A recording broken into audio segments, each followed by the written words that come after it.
Hello, magandang buhay po sa ating lahat.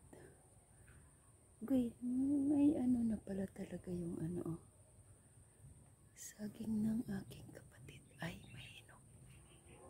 Naninilip tayo dito sa ating mga garden.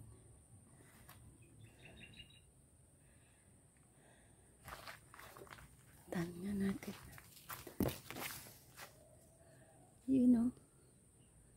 Zoom in natin.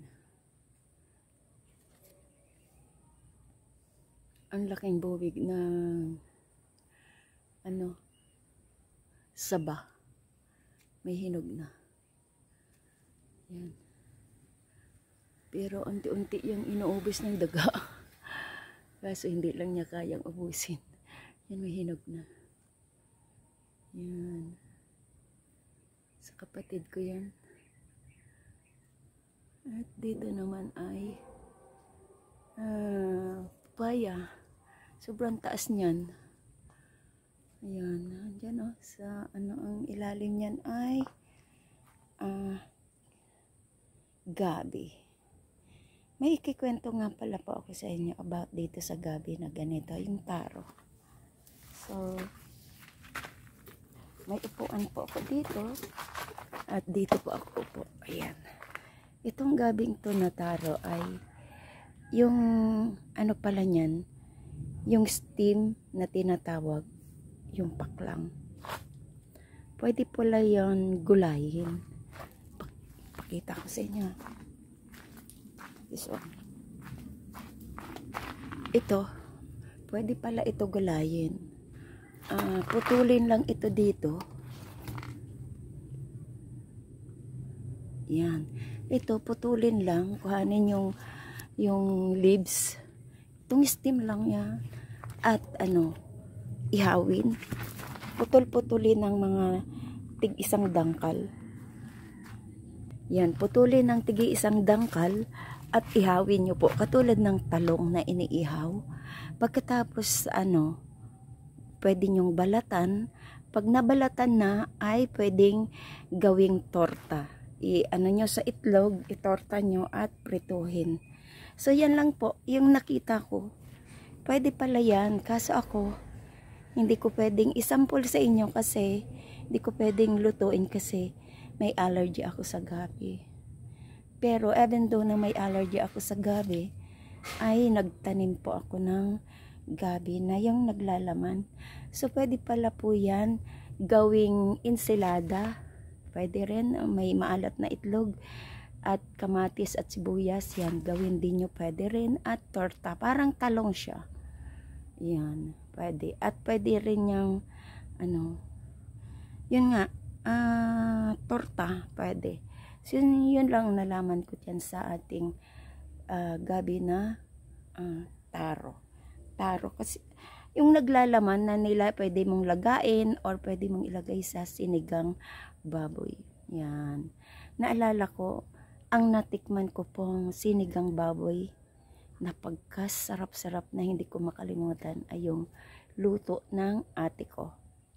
Pero wala na ngayon. She was passed away when she was 53 years old. Nagkaroon siya ng cancer sa bones at dumating yung cancer na pumasok sa kanyang utak at doon siya namatay. Ayan. 2 years lang nung time na nasa Taiwan ako. So, siya yung nakatikim ako ng luto na sinigang baboy na sobrang sarap. Kasi nilalagyan niya ng lamang gabi na ganyan. Sobrang sarap. Tsaka, ang nilalagay niyang pangsigang ay yung sampalok talaga. Sobrang sarap, sobra. Siya lang yung nagpapaluto ako dati sa kanya kasi hindi naman ako marunong magluto nung time na yun. Ay, tagabigay ako ng pera. Ayan, nabibigay ka ng pera, ayan, kakain ka na lang. So, andito pa ako tayo sa garden, nagkikwento, nakaupo, ayan. At, ito yung aking mga luya. Kasi ito lang yung mabubuhay dito. Yan. Ang alagbati.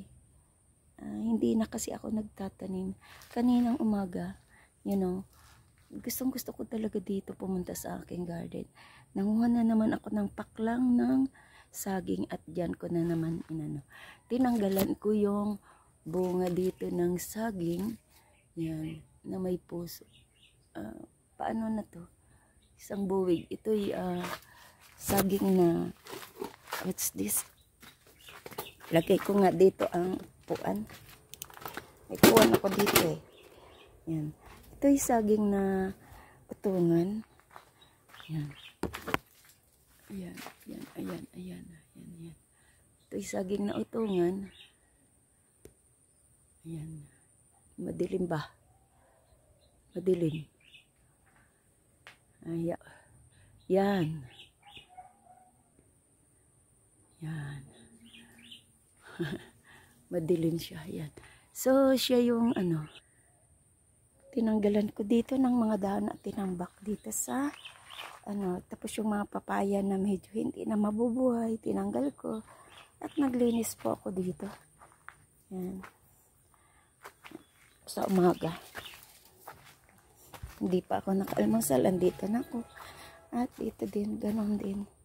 Wala na kasi hindi na ako nagtatanim. So, alam mo naman, I love garden. If you all feel na gusto niya ng mga nagtatanim, ibig sabihin, you are, ayun yung saging. You are, getting, ka na, senior. Patanda ka na. Kasi dati, hindi naman talaga ako, well, ang nanay ko ay very, siya. Yan. Mahilig siyang magtanim. Kasi nga, sa amin naman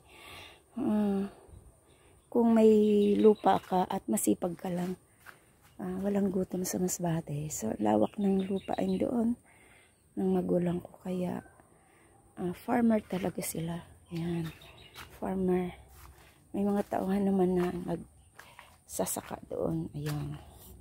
So, ang tatay ko naman ay napakasipag din magtanim ng niyog. Ayan. So, sa sipag ng aking mga magulang, siguro na-adapt ko yun. Kasi yun ang kinalakihan ko. Sa aming magkakapatid ay walang tamad. Ayan. Lahat yun. Mga masisipag. Ayan, dami yun. Diyan sa isang puno, madami dyan. Ayan. Saging din siya. Daming saging. Ayan. Ay, hindi ko alam kung ano ko pa to. Kanina, nagbunot ako dito ng gabi. Yan, binunot ko yung gabi. At nagbigay, may bumili dito kanina ng gabi.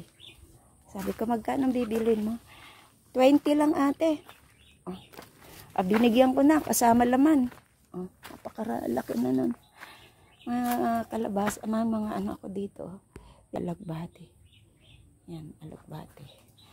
Ang kamote dito, nagkandaan na. Naubos. Ang kamote. Yan, namatay. So, yan lang po. Pag tayo'y masipag lang. Hindi ako naniniwala dun sa, hindi ko alam kung totoo ba, na merong taong hindi nabubuhayan talaga ng tanim. Kasi si Fred, ganun siya eh. Amerikano siya, pero naniniwala siya sa ganun. Na mga taong hindi nabubuhayan ng pananim. Ako, tusok ko lang yan, Buhay na. Alugbate. Tinanim ko yan. Ayan. Tinanim ko na yan. Ang iba, nabubuhay. Ang iba, hindi. Yung aking mga kandamatay. Sili. Ubos lahat ang sili ko dito. Wala na lahat. Pati yung tubo namatayan. Yan. So, hayaan ko na yan. Kasi, dami na. Magiging na to. Kalamansi. Orange. Dami. May langka. Dami na nito dito. Hindi na So, harvest ka na lang dito. Tsaka yung bayabas dyan, malaking bayabas yan, yung malalaki. Di ko alam kung anong bubunga yan. Mga maselan kasi yung may mga ano, yung mga ganon. Mabuti pa yung native. O diba? Native andyan, tinagpas ko yung iba dito. Mga ano. Ito, tinagpas ko, mga yan, dito sa baba, tinatagpas ko. Tsaka dito. Ang bayabas dito ay tinagpas ko din. Yan. Kasi saba ito eh. Hindi na makabunga ang saba. Kasi puno ng saging. Ito latundan. Ito saba. Tapos ito bayabas. Tapos ito guyabano. So, ang ganyan, tinagpas ko na. Yan oh. May mga bunga kasi yung guyabano. Yung dito lang tinagpas ko. Pinagtatagpas ko na kasi mga native. Ito, bayabas to, native. Yan. Orange. Saka yung ano, dragon fruit. Yan. So, yan lang po. Salamat po sa inyong panonood at pagsubaybay ng aking garden. Yan. Saan man ako mapunta, saan man ako dadali ng ating kapalaran, ay magagarden pa din ako sa biyaya ng Diyos. Ayan. Thank you and may love shout out sa inyong lahat yan. This is Loris Garden. Mabiyayang araw sa ating lahat. Bye!